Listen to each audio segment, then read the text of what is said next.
Sarangi ji, she's from my own city, having defeated my party twice. It's a privilege that she's on the dais with me. She's done it convincingly. And Dr. Fauzia Khan ji, one of the most erudite orators that we have in Rajyasabha, comes from Maharashtra. But her commitment today is seen that despite Maharashtra elections declaration, she's here with you.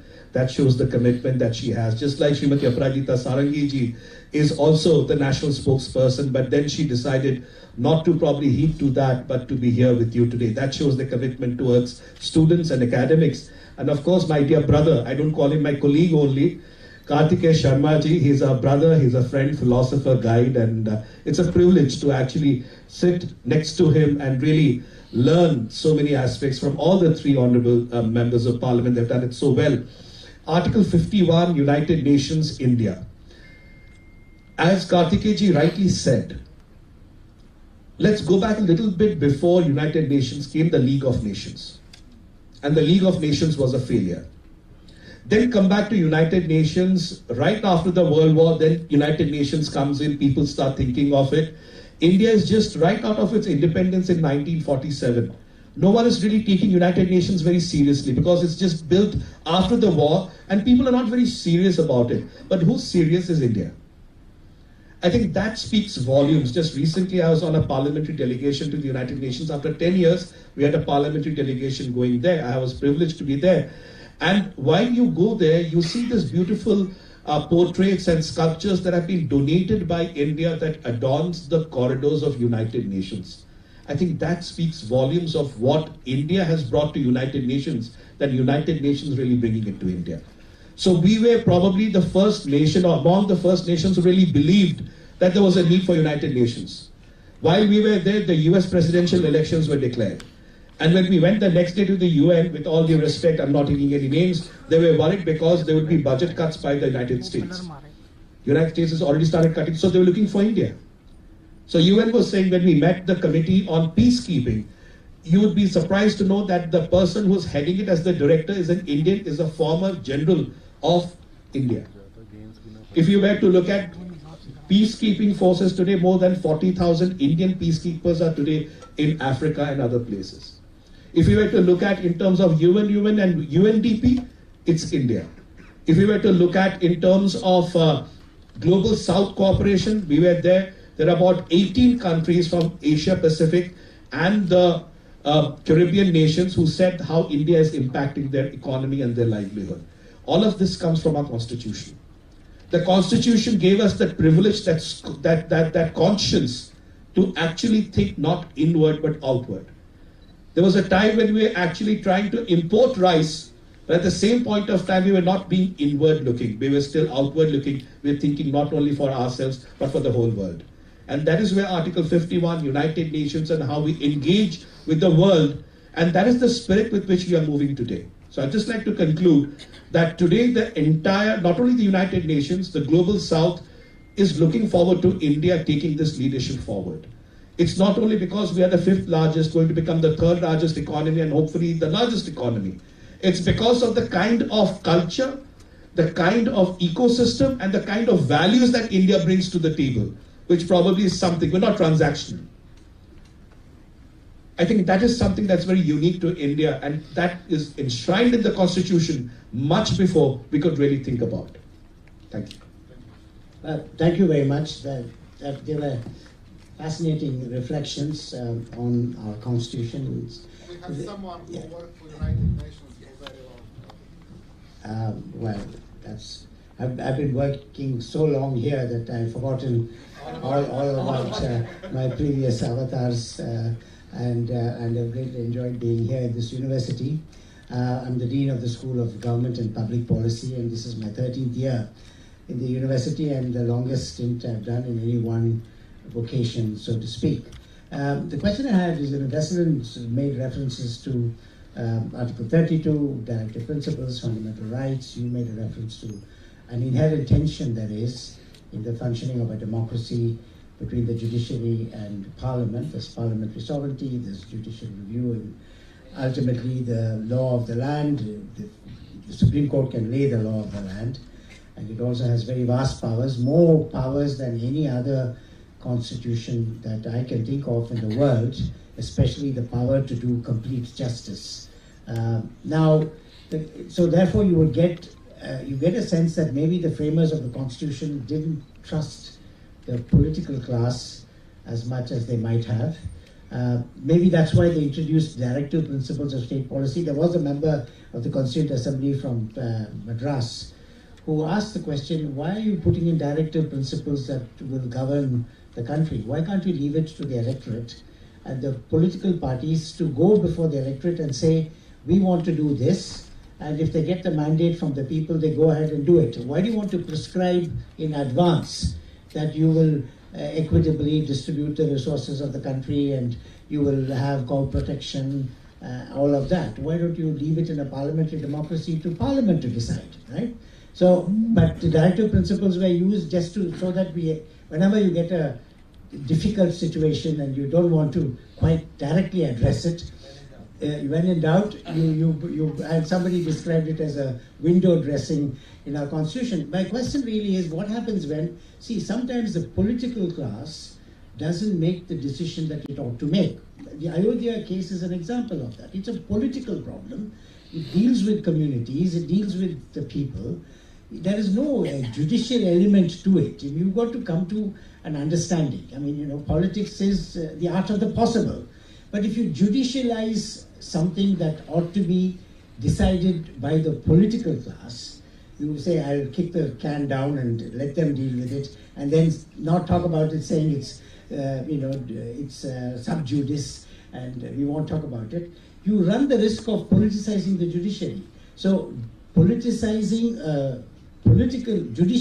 a political problem has the obverse of politicizing the judiciary. So I'd like your reflections on this as to how we've done with respect to the responsibilities of the political class, because all of you represent the people, and I'd like your views on that. Thank you.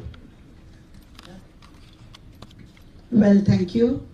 I think you've put that very well. Politicizing the judiciary and judicializing politics. Well, it is true. For one thing, that the legislature or the political are always responsible, accountable to people.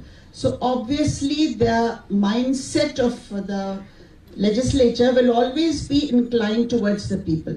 And then we have elective system. So obviously we are always trying to please the population. So are we able to really mete out justice in such cases?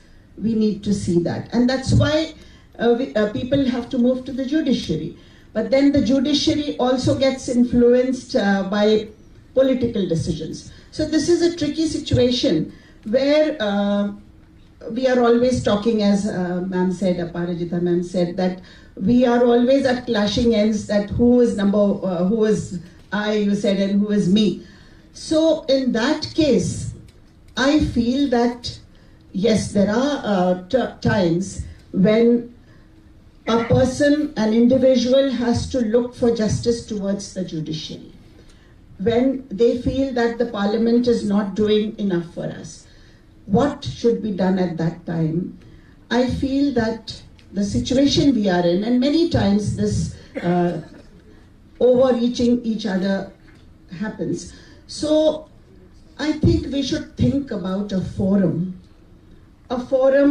where there is dialogue, where we can, when there is a time where we feel that there is judicial overreach, and if the judiciary feels that it is legislative overreach, why can't we have a dialogue and come to a consensus? That would be a beautiful system where we don't have to blame fling at each other. Instead, it could be a kind of resolution, because our system is very powerful. Indeed, it's very powerful, and we have proved to the world that democracy can be sustained in a country as diverse as India, as large as India, and it has worked for 75 years very successfully. But then these little things that come up, where, again, I would like to stress that the minority and the weak and the poor are always at stake. So it shouldn't happen that in a legislature where there is majority of a certain ruling party, they tend to make decisions preferring to have another electoral comeback. So that is a problem we have to combat, and I think a forum which has a proper dialogue where consensus can be reached would be a good idea. Thank you.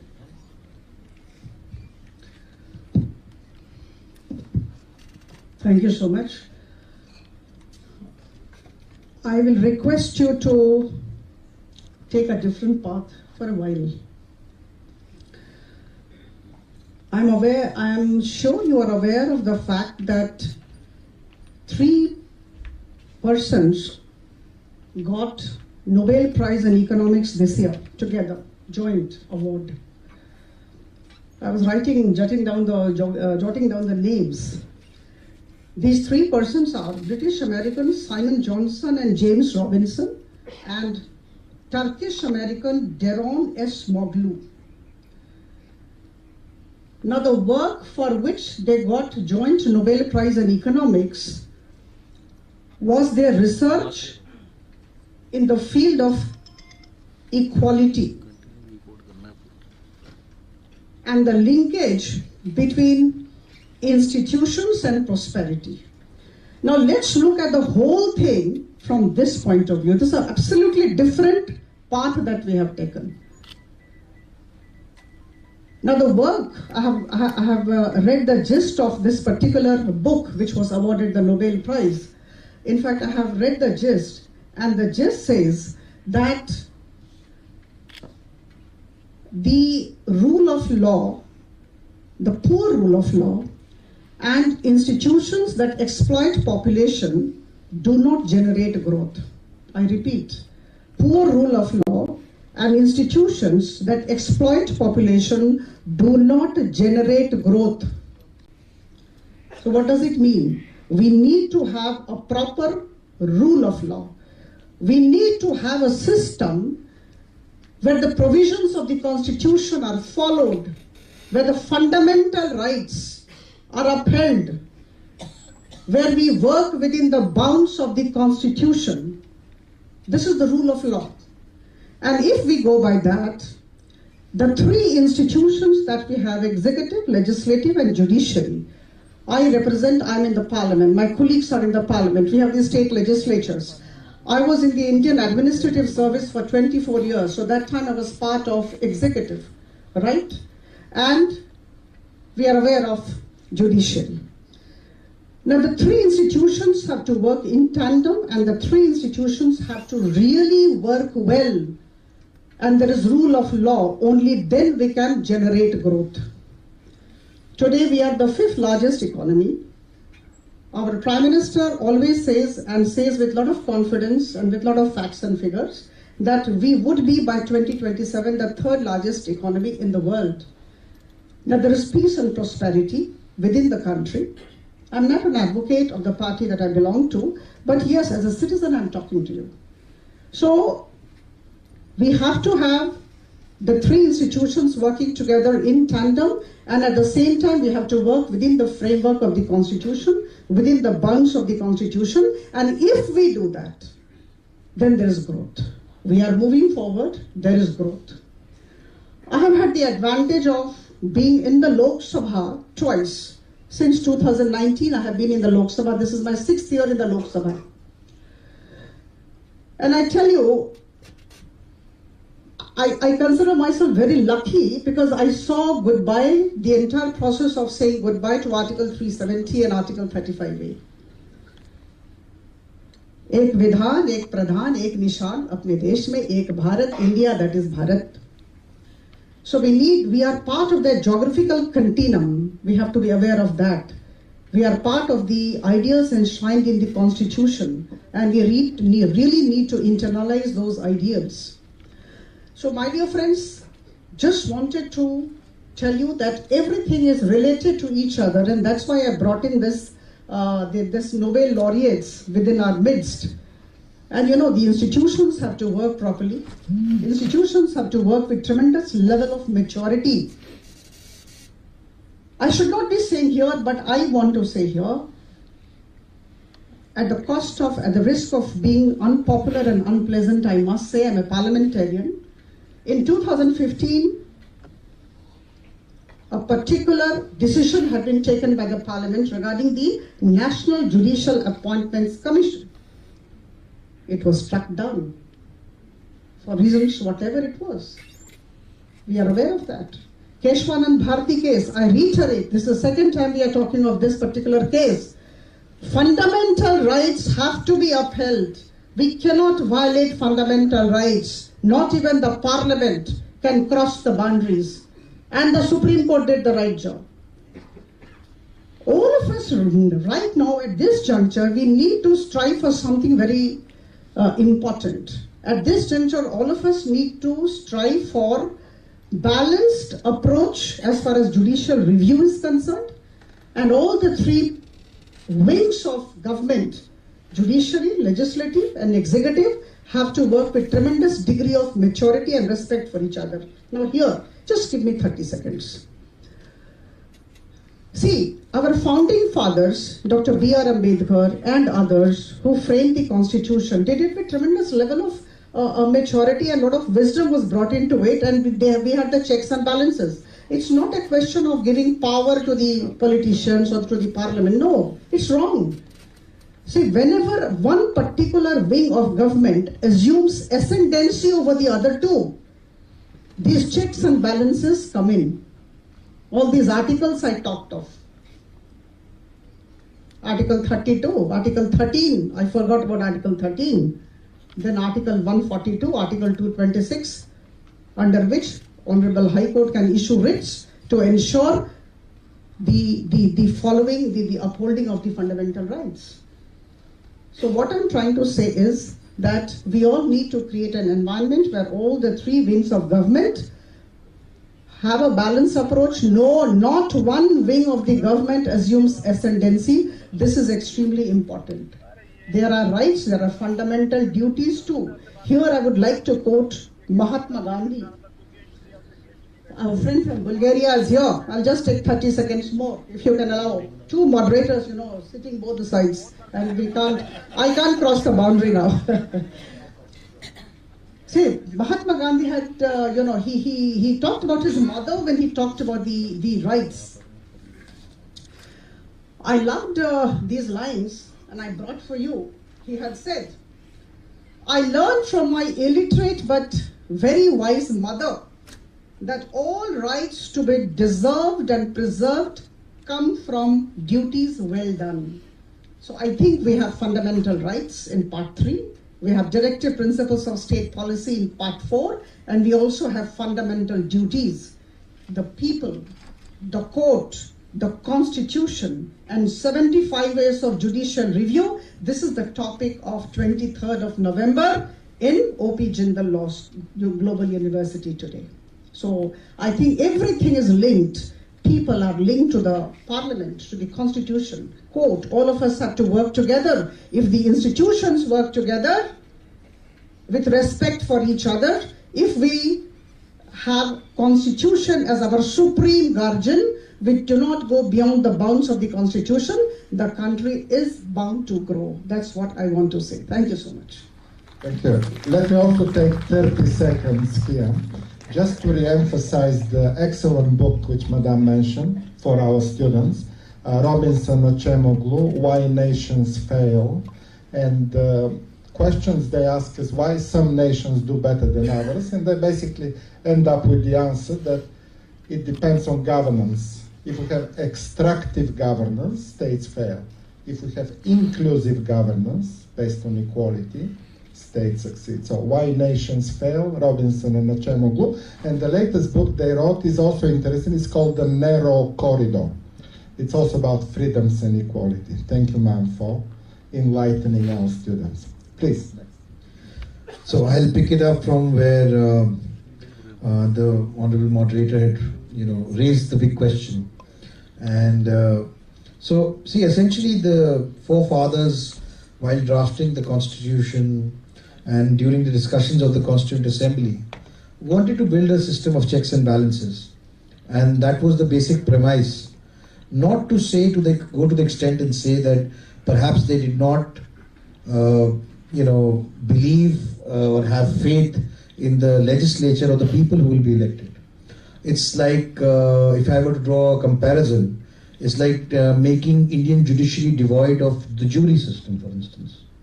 Are we trying to say that we were not confident of our citizens to do justice? That's why we were devoid of the jury system as well. So I think it is a far bigger issue. It is to be seen for what it's worth.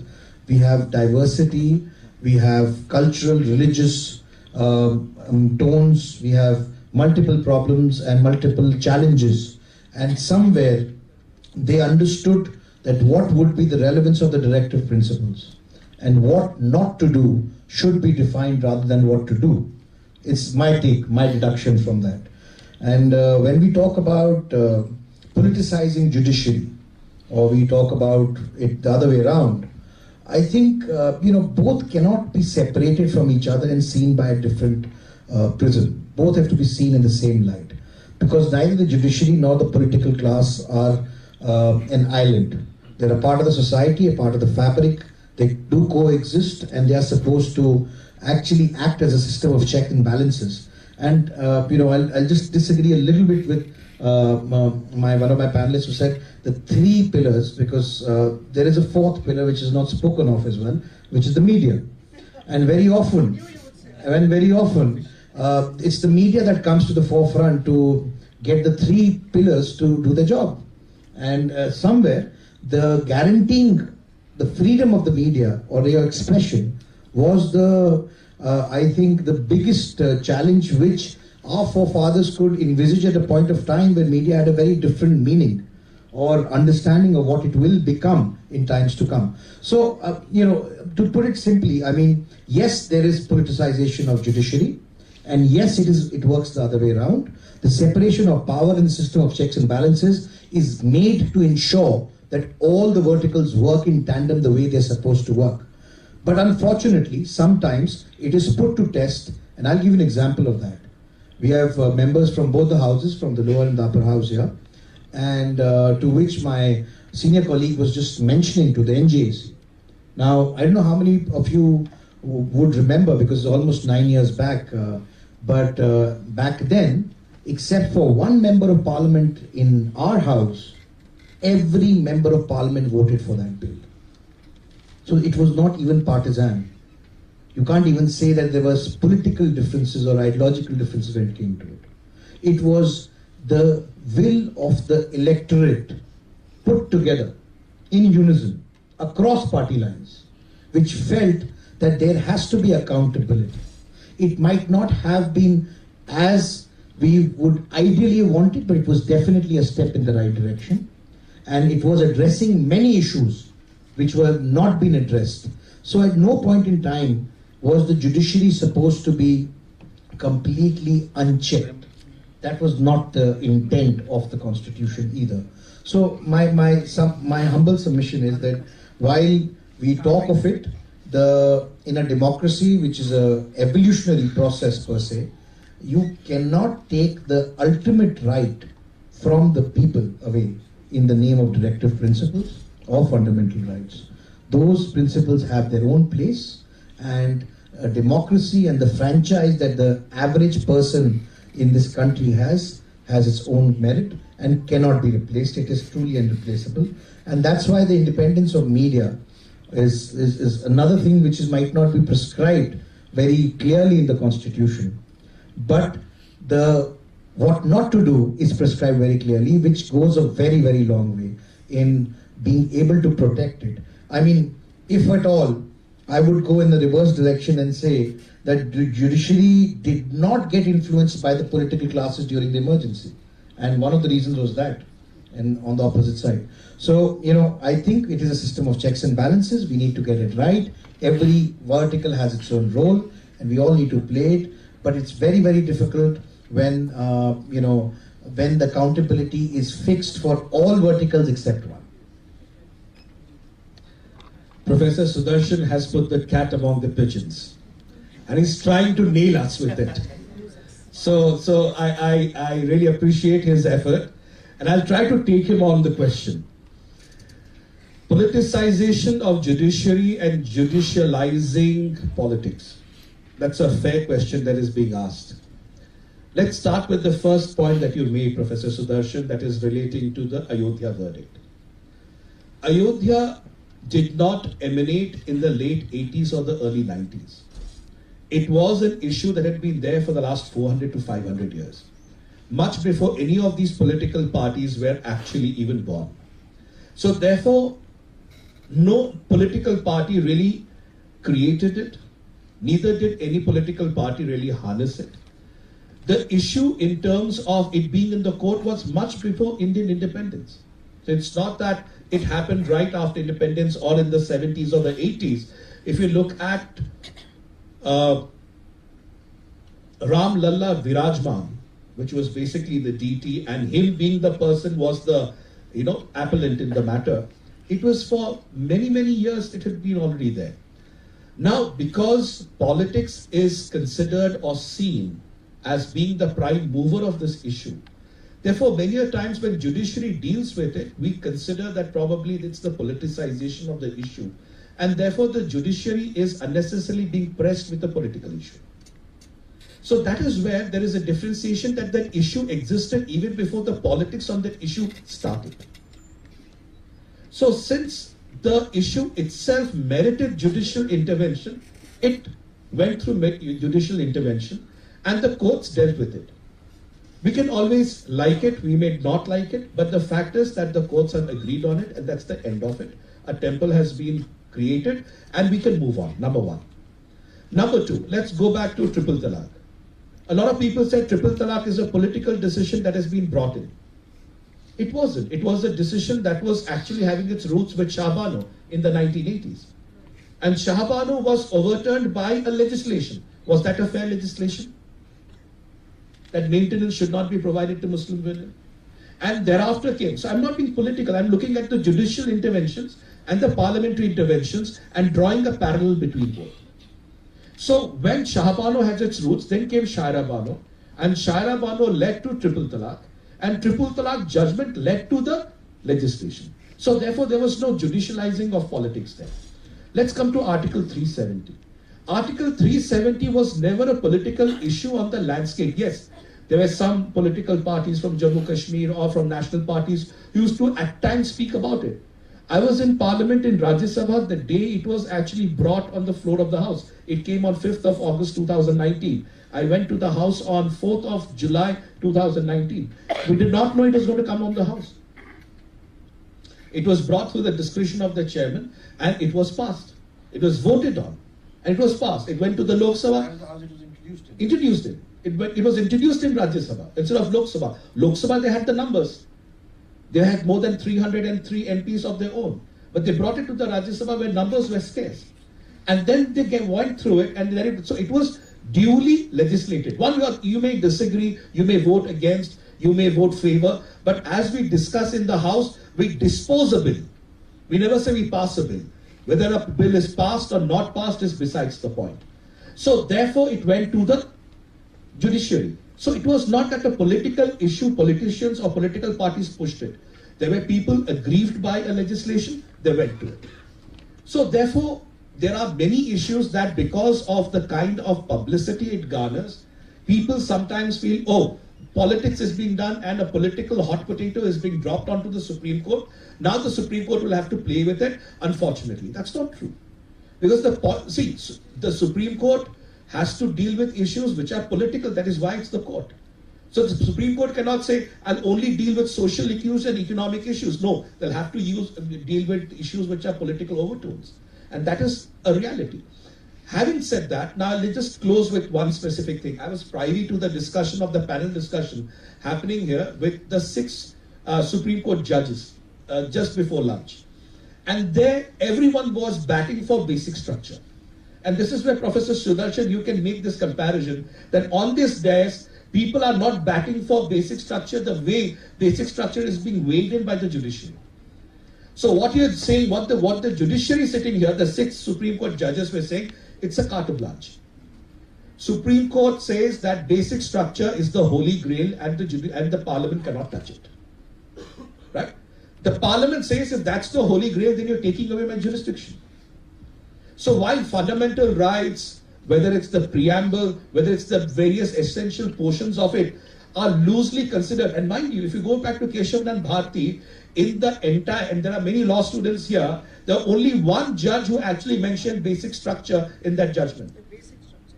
Yeah, the basic, Justice Khanna. I mean, I didn't want to refer it because now his nephew is the present Chief Justice, but the fact is that among all the judges, there was only one judge who referred to it, and Justice Sikri, while quickly trying to draft the judgment 7-6, he brought in the basic structure as a salient feature of it. That was it. So at no point of time was it expected that basic structure would probably take away the jurisdiction of Parliament and thereby ensure that Parliament cannot touch any of this. It's as if the Parliament is the wolf on the prowl and the innocent citizens are there and the protector is the judiciary. Let's not make out the Parliament and politicians as wolves. We are also well-meaning people and we are elected by the same people. So it cannot be that the voice of people... Yeah. So absolutely, you know, we are elected. So you cannot say that the voice of people, when we are being elected, whether the Rajyasabha or the Lok Sabha, are not the right people to look after people's interests when we are being duly elected, but should be looked after by people who are nominated through a collegium system that cannot be challenged even after legislation. So that is where I would not go to the extent of saying it's double speak, but I think it weighs odd. I would like to keep it there. Okay, I just want a supplementary. Which is the decision on the National Commission for the Appointment of the Judiciary. On some technical ground that there were more non-judicial members on this committee. Eminent people. Eminent people. Which was one leader of opposition. No, I think instead of lying down. If I remember correctly, it was supposed to be the Chief Justice, the leader of the opposition, and the Prime Minister, who would recommend two people of eminence, which means the majority would elect, which could also be the leader of opposition and Chief Justice and not necessarily the Prime Minister. Exactly. So my question is that instead of Parliament accepting this verdict lying down, you could say, yes, we respect the verdict. You are anxious that there is such a thing as some judicial class, which is questionable, and there's some such thing as a non-judicial class, and you want the more judicially informed people to have a say on the performance of judges, but there should be some compromise on this. You can't just leave it at that, because this collegium system is an opaque system. Nobody knows how these judges are selecting themselves. It creates a kind of a chilling effect on the High Court. No intelligent High Court judge will contradict. I think we should stick to the constitutional provisions rather than passing any judgment on the functioning of the judiciary. No, see, because we are talking about the constitutional provisions and the mandate. Yeah. The mandate is a system of checks and balances that itself addresses. Let's not get into that. All of it. So I don't think we would cast aspersions on the judiciary per se. But yes, all three of them and all four of them, and I obviously that's why I say are accountable, and they should be accountable. In a democracy, ultimately we are accountable to our people, directly or indirectly. That is the fundamental premise of a democracy. I agree with that, but I just thought that there needs to be some dialogue of the kind that you propose on a tricky issue like this, where the general public thinks that judges... I think, sir, we've gone way beyond dialogue. The legislature, when we spoke of it, and that's why I quoted that except one member of parliament in the Rajyasabha, everyone across party lines passed the NJAC bill, which did not find its merit in the courts. But no, of course not. You can't leave it at no, we can't leave it at that, man. But my point is, the question is not anymore about legislation or the constitution. The question is about now who's right and who's wrong, and whose supremacy will come in. So I think it's a larger debate and needs to be looked at a much different level than this one. No, I completely agree that, look, the separation of powers are there. It's like, a husband and a wife has a problem. That doesn't mean that they start fighting out day and night on that issue, right? You settle it in some way. Not every issue has to be taken to its logical conclusion right then and there. You can always take it up on a different point of time, that's one. But the bigger issue right now is that as far as the separation of powers is concerned, the government, wherever it wants to be heard, can be heard at different forums. One is, of course, on the floor of the court, through the Attorney General and the Solicitor General. it can be done through the Minister of Law and Justice, who is like the emissary from both the sides. And I believe neither the Parliament nor the Executive or the Judiciary are really fighting within themselves. Sometimes it may happen that some issue may come up where one looks at it from a different prism. But very honestly, on 99.99% cases, if you find, there is not a lot of disagreement in terms of how it really plays out. For example, a verdict goes against the government. Government doesn't say that it's foul. Or the government, or the verdict goes in favor of the government. Opposition may say, but people who are jurists don't say it's wrong. The reason is points of law are argued, merits are discussed, and ultimately the points of law determine which way the discussion goes. So as far as NJAC is concerned, I think the time hasn't come for it right now. It was an attempt made. There were thoughts shared. There was a judgment made. And I believe over a period of time, things will germinate. Not everything has to be done now, here and then. Over a period of time when things really germinate and mature, surely it will happen. But that should not become like the, no holes, non-negotiable ball that if unless this falls, will not move forward. I think as a democracy, there are more serious issues that we are handling on a day-to-day basis. And we need to be more practical and real about it. And keep, absolutely, like Kartikey ji said, that you evolve, like constitution is evolving, jurisprudence is evolving, legislature is evolving, executive is evolving, media is evolving, our academic structures are evolving. It's a process of evolution. As we keep going on, maybe at one fine time we might find a confluence together. Leslie, do we have some time for questions and answers? We do have time, yes. Okay. So we'll Please. start with you, sir. Thank you so much, Professor Sudarshan, for convening this, and of course, great always to listen to the wisdom of our honorable parliamentarians. My name is Sanjeev Arora. I spent 35 years in the Foreign Service, former Secretary of the Ministry of External Affairs. So just to change the subject from where it was, Honorable Member Sasmit Patra said that it's probably for the first time in the last 10 years that a parliamentary delegation went to the United Nations. Well, I headed the UN political division for 4 years in MEA, and I was government's nodal officer for our participation in the UNGA sessions. So, well, it has been actually a standard practice that you see the official delegation is there during the main session of the UNGA, led by either Honorable Prime Minister, or he delegates to External Affairs Minister. There have also been occasions of other ministers leading, for example, the late Honorable Shri Pranab Mukherjee as Raksha Mantri had led our official delegation. And almost back to back, I remember we used to prepare very elaborately for the visit of our honorable MPs. So if indeed that is the case, I think that is something that needs to be addressed to the MEA, because this must become it. It was always a regular feature.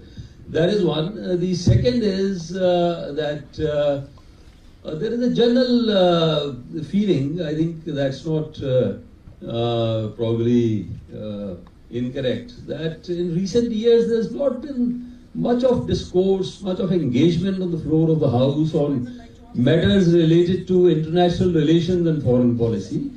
Well, of course, naturally it has to be. I hardly need to add that, it has to be within the parameters of what can be discussed, but I mean in terms of what is classified and what's not. But there is certainly, I think, a need for a regular and meaningful engagement in the Parliament on foreign policy issues. And I would also, in fact, follow this up with your distinguished colleague who is addressing another session in a parallel hall, who is now heading the Standing Committee on External Affairs, Dr. Shashi Tharoor. So I just leave these two thoughts with you. Thank you very much. Yeah, I'll just take the first part of it, and Aparajita ji can take the second part of the question. When I said it's after 10 years, it was essentially that there is a gap. Now, what happens is generally, since you've been the foreign secretary of the country, you've been the secretary of Ministry of External Affairs, one of the secretaries of the External Affairs, you know, whenever as a parliamentary delegation we go, and that has been the case, parliamentary delegations used to go to UN General Assembly. But sometimes what happens, with all due respect to my colleagues from Parliament, they sometimes use these delegations to probably voice their domestic problems. That's unacceptable. Because I and probably my colleagues on this floor may have differences because we come from different political parties. But if, let's say, some member of parliament goes and says democracy is dead in India on a parliamentary delegation, that's not fair to the country. You can do that as a tourist, or even if as a tourist you shouldn't do it.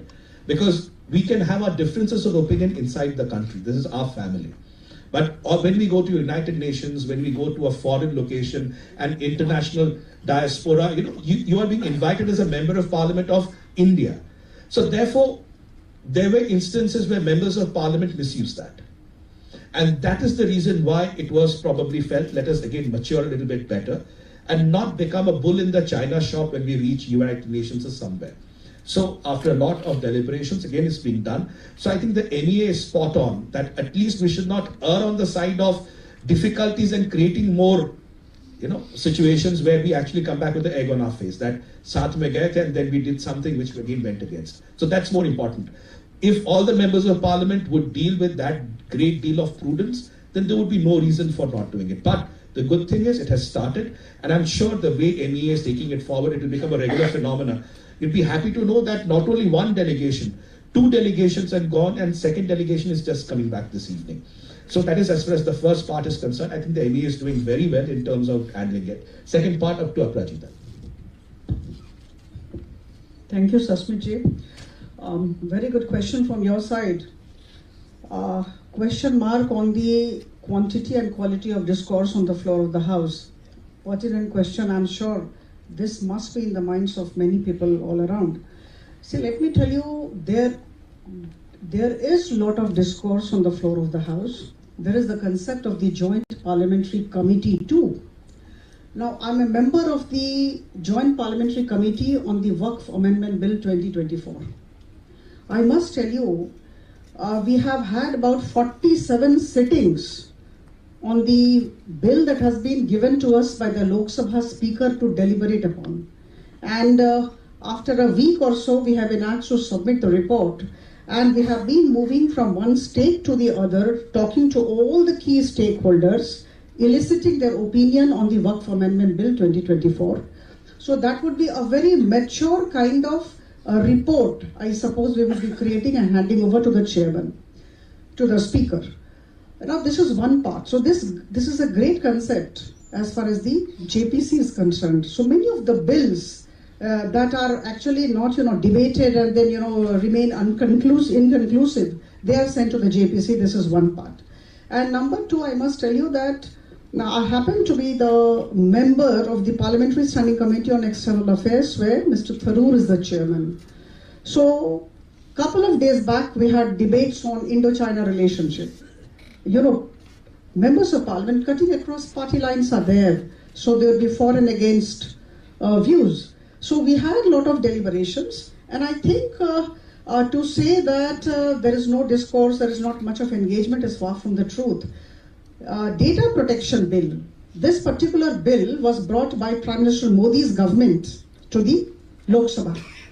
Now, there was general consensus that that should be sent to the Joint Parliamentary Committee. A JPC was constituted. Again, I was fortunate enough to be part of it. We deliberated upon it, months together. We gave our ideas, we had many sessions, and we ultimately gave our report with our recommendations. And you know what happened? Ultimately, that particular report which had been sent by the JPC was turned down by Honorable Speaker, and then again a fresh bill was presented by the Department of IT. So I think there is discourse, there's a lot of deliberation, a lot of forethought. So to say that, there's no discourse, I think things are changing. Yeah, thank you. No, it is true, while there are political compulsions and those compulsions do lead to practical problems. I remember when I became Member of Parliament, it took me a full year to make my maiden speech because of the disruptions in the Parliament, especially by certain parties in the opposition. Now, that is valuable time which gets lost, there's no two ways about it. But to say that the parliament is not at work or the parliament is not discussing or deliberating, I think would be incorrect. If I'm not wrong, we've had some 31st December nights also where the house has gone on till late in the night. So that's not true. Yes, there are political compulsions that do make it different. I'll give an example. I'm an independent member of parliament, and when I was not getting an opportunity to speak, because in the parliamentary system, you get time allotted to your party, and the party further in turn allots time to you, whether you speak for 10 minutes, 15 minutes, and so on and so forth. Now, being an independent, I was not getting time because there was no party to get time from. So I wrote to the chairman, and I wrote to him saying that, I'm sure that our founding fathers did not intend that the voice of an independent member of parliament should be any lesser than that of a political party, or I should get any lesser amount of time to speak and represent my views. And I was, very fortunate that the Honorable Chairman was kind enough to call me in, hear me out, and actually make a system of allotting time to independents so they could equitably speak as much as any other political party. And now today I can voice my opinions just like anyone else. So I would also respectfully disagree with you. Quick reaction. 1 minute, can I, because both of you have been speaking about there are a lot of deliberations in Parliament and all, and since I am also a member there, my opinion is that we need to improve on this, because the quality of debate in Parliament needs improvement, and we are seeing that it has to become more democratic. Because you have recently seen last year 141 suspensions for dissent, and that also is something that needs to be corrected. You have 35% of the bills in the Lok Sabha and 34% of bills in Rajyasabha which were passed without, just about an hour of deliberation or so. So I think we cannot just sit here and say that everything is right. We need to have better quality of debate. What I experience, what I see in Parliament is that we are only addressing ourselves to the electorate. We are always in election mood. And instead of that, if we focus more on policy, I think that would be more constructive. So it's not that we are having absolutely the best of everything. There is scope for improvement. But as Sasmit Patraji said, that we are evolving, but I think our evolution has to be on the incline, and that is very important. All I would say is it's very difficult to quantify evolution because you don't control it. But having said that, I must say that a lot of people only got to speak after those people got suspended. Now the problem is that how do you decide the right of one over the other? The right of every member of parliament is as important as the other. So if I'm an independent member of parliament, I have the right to voice my opinion. If 141 MPs are trying to take the opportunity away from me, I don't think I will be devoid of that opportunity. So that discourse has to be in totality and has to be a holistic approach. Not that a certain section of MPs, when they want to say something that is discourse, everyone else, what they say is not correct. Let me wait on this. There were intruders in Parliament. No, ma'am, you refer to 141 MPs. See, the evolution of democratic ethos is going on, and constitution, as we said, is a living document. So I think all of us are learning, all of us are growing. 75 years have gone. Things are improving. Two lines came to my mind, and that's why I took away the mic. Good, better, best. Never let it rest till you're better and you're best. So good has to be better, better has to be best. I think we are moving from good to better. Maybe we have reached the midpoint better. We have to improve. There is absolutely scope for improvement, but things are improving. Now here, I think we have reached the last, just a minute or less than that. Sasmitji, I will take and then hand over the mic to you. Again, slight change in the path. See, the constitution has to respond to the spirit of the age. The constitution has to respond to the spirit of the age. Constitution cannot be married to the spirit of the age. Any constitution of any country, if it is married to the spirit of the age, it is bound to become a widow in the next age. So I think it's very important to be dynamic. The constitution has to be dynamic. This is an observation I wanted to make. So why am I saying this? 75 years after, we are sitting together here. We are talking of good to better, better to best and all that. We are moving forward. But then here I must tell you something. This is the age of machine learning. This is the age of artificial intelligence. This is the age of drone technology and outer space travel. Now at that point of time, on 26 November 1949, maybe our founding fathers had not thought of these kinds of things coming. We are talking of energy security, water security.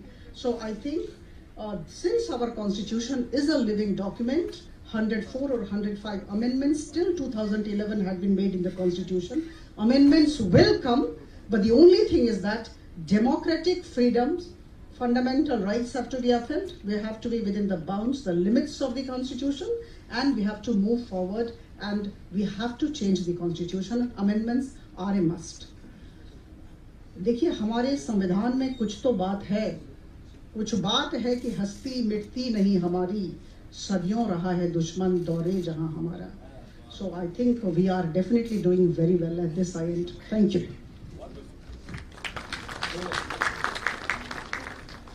Well, I think we are just ending, and probably I can have the last word. I don't know after such an enriching session I can have any last words. But I can only say that the vibrancy of Indian democracy was on display here. With different views, different ideas, different perspectives, different approaches, different variations of ideology. I think that truly epitomizes India. That one size fits all is not India. India is where we are vibrant, we have different ideas, we agree to disagree, but we also agree to agree on the principle of nation building.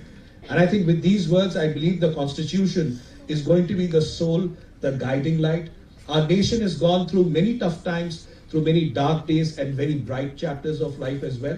We will not have everything on a brighter side. There'll be some dark days, there'll be some bright days. But the Constitution, as long as we are wedded to it, as long as it stays alive in our hearts, nothing can go wrong, everything will be right.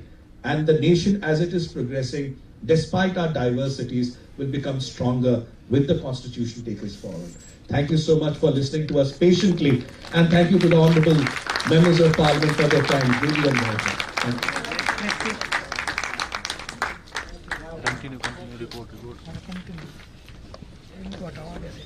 Continue report. No, we just want to give you a token of our appreciation, a kit that the university has put together, which comprises a commemorative edition of the Constitution and a calendar for the next year, which highlights various important dates and photographs of the Constitution proceedings, and also a coffee table book with 75 photographs commemorating the 75 years. That's all contained in this, and so we have the pleasure of Vaseline will hand it over to you, and it's compact here. Start here. Yeah. You get a blue pen.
कैमरे बंद करो ठीक है